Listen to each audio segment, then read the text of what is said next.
Today I have another Ascendance of a Bookworm commentary video for you. Well, it's actually to satisfy my obsession with Bookworm because the story is just amazing since I really like themes around family, business, and characters powering up in a somewhat realistic or reasonable way. As the title suggests, today I'm doing a deep dive into the significance of crochet hairpins in the series. Since I like crocheting myself, I thought it was very fitting. I've made some shorts about making hairpins myself, and I'll probably make more in the future, but for now I wanted to break down how Miyakozuki used hairpins to develop Rozemyne as a character. So how do hairpins show up in Bookworm? Crochet hairpins hold great significance in the light novel series Ascendance of a Bookworm, joining together the main character Mine's old life on Earth, her younger years as a commoner, and her later years as a noble. Mine first thinks of making a hairpin for her sister as a gift for her baptism ceremony. It is yet another of a string of inventions inspired by her time as Urano, where her mum had Urano join her in learning to crochet. As crochet hooks, let alone crochet ornaments, hadn't been invented yet in their world, this led to Frida, the guildmaster's daughter, noticing. After wearing another hair ornament to her own baptism, flower hairpins became an established accessory in the series, signifying Rozemyne's talent and inventiveness, going on to visibly distinguish her from other nobles.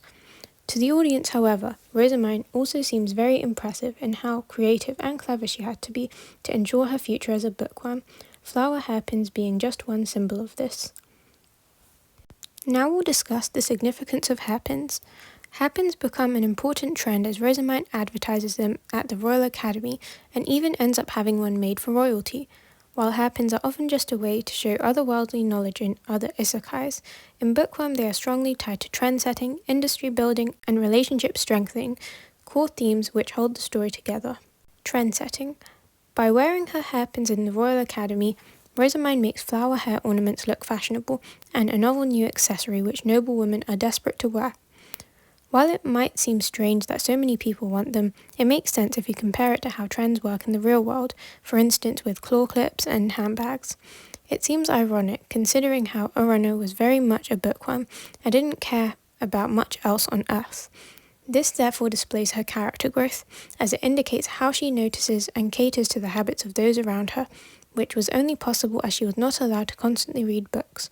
Delving so deeply into introducing hairpins and including them so frequently in Rozemyne's life is interesting because originally, Mine did not intend her simple hairpin to become so culturally significant. It was only meant to hold up her hair, which was bothering her.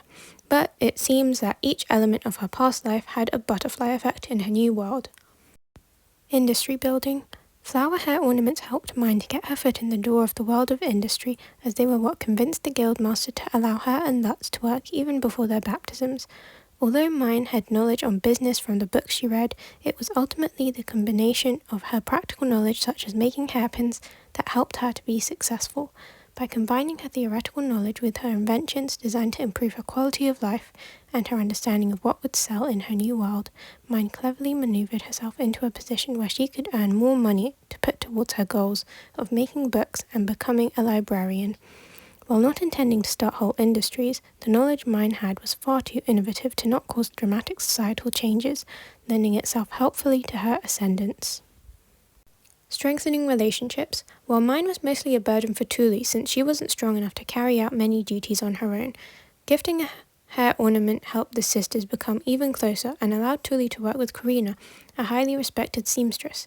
Making crochet hair ornaments became the only way the sisters could meet, leading to hairpins becoming highly valued items emotionally for Rozemyne. In addition to this, hair ornaments helped Mine to survive, as did business with Frida, who, believing they were similar and being determined to become her friend, saved Mine's life by selling her magic tools. This tied the two together as friends and increased Mine's trust in her, making them business partners on equal terms despite their differences in status. After entering the Royal Academy, Rozemyne heavily used hairpins as a bargaining chip, although also being somewhat careless in her actions. For instance, when she proposed to having a hair ornament made for Prince Anastasius to give to Lady Eglantine in order to win her over, she didn't consider the political consequences of her actions, only thinking about how it could help her get over her predicament with the prince and ensure his own success in romance.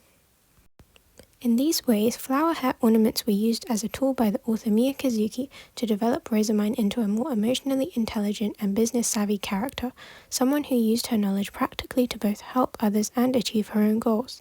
It also allowed her to expand her worldview from her time as Urano, where she only cared about reading and didn't put any thought into improving her relationships or putting effort into other skills.